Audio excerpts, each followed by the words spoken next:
ជំរាបសួរបងប្អូនទាំងអស់គ្នាស្វាគមន៍មកកាន់វីដេអូថ្មីថ្ងៃនេះផងដែរខ្ញុំមានคลิปវីដេអូមួយជាជូនបងប្អូននោះគឺកន្លឹះនៅក្នុងការសិក្សាឲ្យបានពូកែ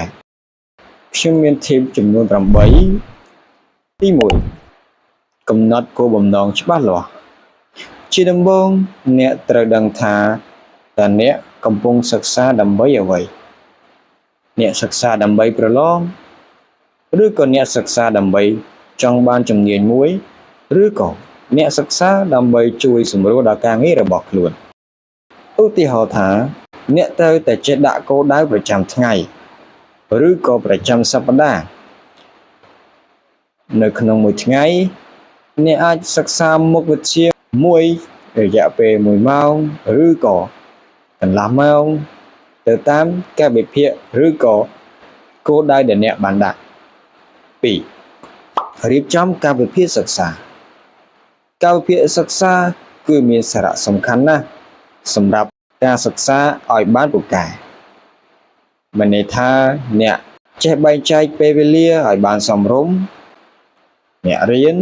បន្ទាប់ពីអ្នករៀនហើយអ្នកត្រូវសម្រាក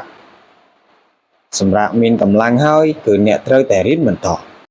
3. យល់ពីមូលដ្ឋានមិនមែនរៀន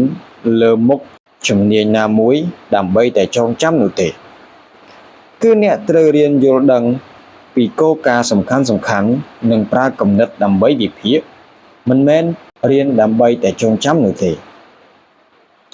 4. អនុវត្តជាថ្មីឧទាហរណ៍ថាអ្នកត្រូវតែធ្វើលំហាត់ឡើងវិញអ្នកត្រូវតែបំផុសសំណួរសួរទៅកាន់ខ្លួនឯងម្យ៉ាងទៀតអ្នកត្រូវតែសួរខ្លួនឯងឲ្យបានច្រើនអំពីមេរៀនឬក៏សកម្មភាពដែលអ្នកបានធ្វើរួចហើយមនុស្ស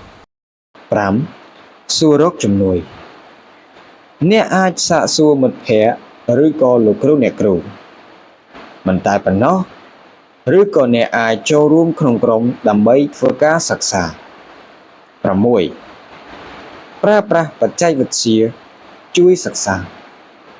បច្ចេកវិទ្យាក្នុងន័យនេះគឺសំដៅទៅលើប្រព័ន្ធ social media ដូចជា YouTube Facebook ឬក៏ platform ផ្សេងៗដែលអ្នកគិតថាអ្នកចូលចិត្តហើយងាយស្រួលនៅក្នុងការប្រើប្រាស់ 7. សម្រាប់ឲ្យគ្រប់គ្រាន់